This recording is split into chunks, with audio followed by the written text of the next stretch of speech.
जय श्री राम दोस्तों, कैसे हो आप सब। आज के व्लॉग में आप सभी का स्वागत है। दोस्तों आज की वीडियो भी बहुत ही इंटरेस्टिंग होने वाली है, आखिर तक अवश्य देखिएगा क्योंकि आज भी मैं एक अद्भुत अनुभव लाया हूँ जिससे आपको पता चल जाएगा कि कैसे हमारे प्रिय बजरंगबली अपने भक्त को अपनी उपस्थिति का एहसास दिलाते हैं। तो आखिर तक अवश्य देखिएगा इस अनुभव को। वीडियो पसंद आए तो लाइक और शेयर करना ना भूले। नए हो तो चैनल को सब्सक्राइब करें, जय श्री राम का नारा लगाकर बेल आइकॉन को अवश्य दबाएं ताकि आने वाले नए नए इंटरेस्टिंग व्लॉग्स हमारे फैमिली से जुड़े हो, Q&A वाले हो या फिर रसी प्रभु से जुड़ी कोई कथा क्यों ना हो, आप सबसे पहले देख सके।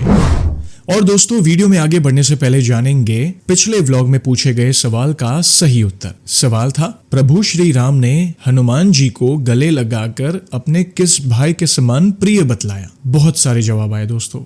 इसका सही उत्तर है भरत जी। कमेंट सेक्शन भर गया था हर बार की तरह, क्षमा चाहते हैं। हर एक के नामों का शाउट आउट नहीं कर पाऊंगा, मुश्किल हो जाता है क्योंकि बहुत सारे जवाब है, लेकिन 3 भक्तों के नामों का मैंने सिलेक्शन किया है। उसमें से पहला नाम है रविकांत जी, जो कि लोनी गाजियाबाद उत्तर प्रदेश से बिलोंग करते हैं। रविकांत जी आपका बहुत बहुत धन्यवाद सही उत्तर देने के लिए, जय श्री राम आपको। दूसरा नाम है डॉक्टर मीनू बजाज जी, जो कि श्री गंगानगर राजस्थान से बिलोंग करती हैं। धन्यवाद मीनू जी सही उत्तर देने के लिए, जय श्री राम आपको। और तीसरा नाम है अर्जुन सिंह जी, जो कि अयोध्या नगर भोपाल मध्य प्रदेश से बिलोंग करते हैं। अर्जुन जी आपका बहुत बहुत धन्यवाद सही उत्तर देने के लिए, जय श्री राम आपको। और दोस्तों आज का सवाल है, लक्ष्मण जी ने किसकी नाक को काटा था। सही उत्तर कमेंट में मेंशन करिएगा और सही उत्तर के साथ आप अपना पूरा नाम और आप कहां से बिलोंग करते हैं, यानी किस गांव के शहर से बिलोंग करते हैं, वो भी मेंशन करिएगा।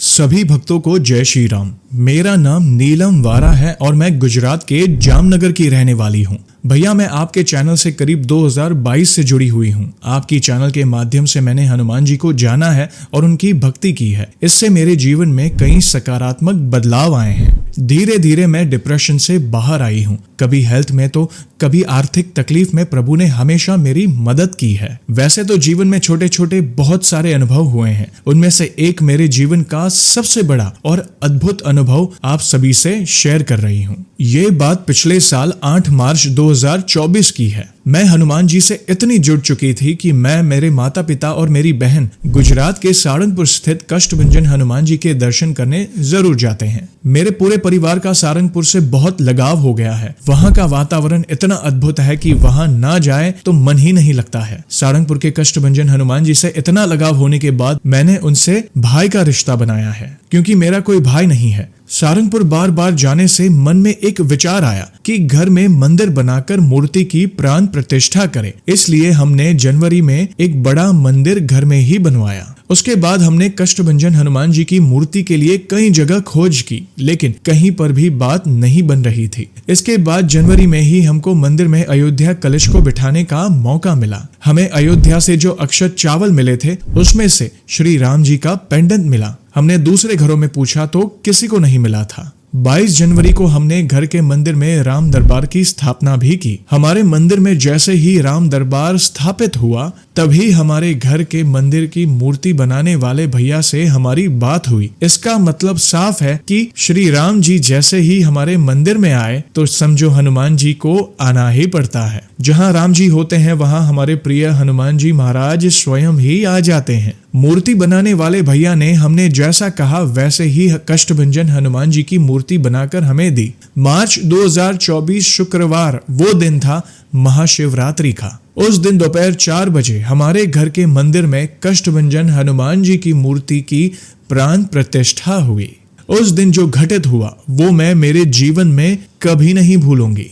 वो अद्भुत चमत्कार मैं आज भी याद करती हूँ तो मेरी आंखें भर जाती है। उस दिन हमने घर में मंदिर के पास फूलों की रंगोली में भाई लिखा था। जब हम मूर्ति को उठाकर मंदिर में रखने ही जा रहे थे तब मैं प्रभु से मजाक कर रही थी कि चलिए आपको मंदिर में बैठना है कि नहीं। तभी मेरे पापा ने मुझे आवाज देते हुए कहा कि जल्दी बाहर आओ। जैसे ही मैं बाहर आकर देखती हूँ तो हमारे घर के सामने, जहाँ से हमारा मंदिर खिड़की के पास होने से दिखता था, वहाँ बड़े से कपिराज बैठे हुए थे।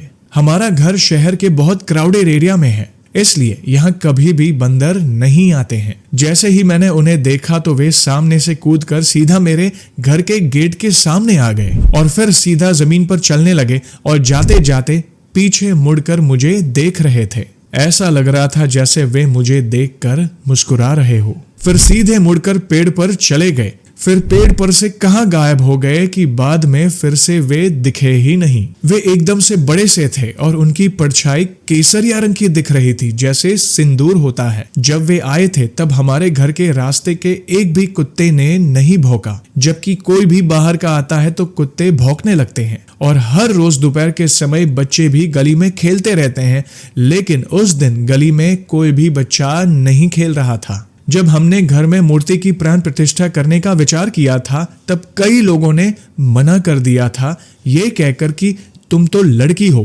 तुम उनकी सेवा नहीं कर सकती। तब मेरे मन में भी शंका थी कि मैं उन्हें अपने घर में विराजित करके कोई भूल तो नहीं कर रही हूं ना। लेकिन जब वे स्वयं आए उस दिन से अब नहीं लगता कि ये गलत है, बल्कि उस दिन से मेरा विश्वास और बढ़ता गया। मैं उस दिन से हर रोज उनकी सेवा करती हूँ। जयेश भाई, मैं आपसे उस दिन की कुछ फोटोज शेयर कर रही हूँ, आप जरूर भक्तों को बताइएगा। आप इस अनुभव को सभी भक्तों से जरूर शेयर करिएगा, जिससे लोगों का प्रभु के प्रति विश्वास और बढ़े। बस आखिर में यही कहूंगी कि कष्टभंजन हनुमान जी की कृपा आप पर सदा बनी रहे। आप ये जो कार्य कर रहे हैं उनसे मेरे जैसे कितने लोगों को जीवन जीने की नई राह मिल रही है।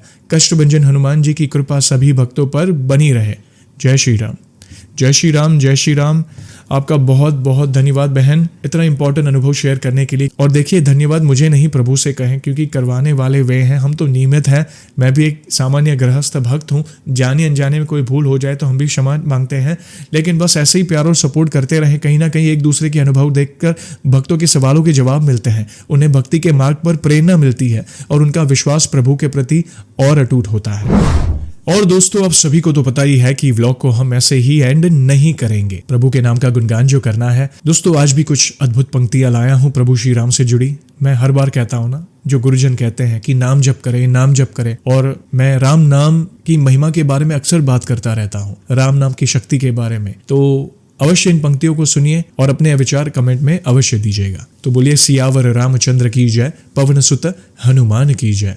मर्यादा में रहने वाला पुरुष न केवल इस लोक में बल्कि परलोक में भी सुख का भागी होता है। सूर्य, चंद्र सहित समस्त नवग्रह, अग्नि, पृथ्वी, वायु, जल, आकाश सभी की अपनी अपनी मर्यादाएं हैं। जिस दिन मर्यादाओं का उल्लंघन होगा वह दिन पृथ्वी का आखिरी दिन होगा। जैसे अगर समुद्र अपनी मर्यादा त्याग दे तो समस्त भूलोक जलमग्न हो जाएगा। इसलिए भगवान ने प्रत्येक की मर्यादा की सीमा निश्चित की है। अज्ञानतावश जीव स्वयं को कर्ता समझ लेता है। कर्ता तो केवल प्रभु है। यह जगत उन्हीं की लीला है। राम उस असीम ऊर्जा का नाम है जो महाजाल रूपी ब्रह्मांड की केंद्रीय प्राण शक्ति है। अध्यात्म की शक्ति से मनुष्य हर युग में अपना कायाकल्प करता आया है। सनातन धर्म की शक्ति, परमात्मा का ज्ञान, श्री राम की प्रेरणा वह शक्ति है जो हर बाधाओं को दूर कर सकती है, जो प्रकृति के सभी रहस्यों को उजागर करती है। विश्व में मर्यादा स्थापित करने के लिए श्री राम का आवाहन करना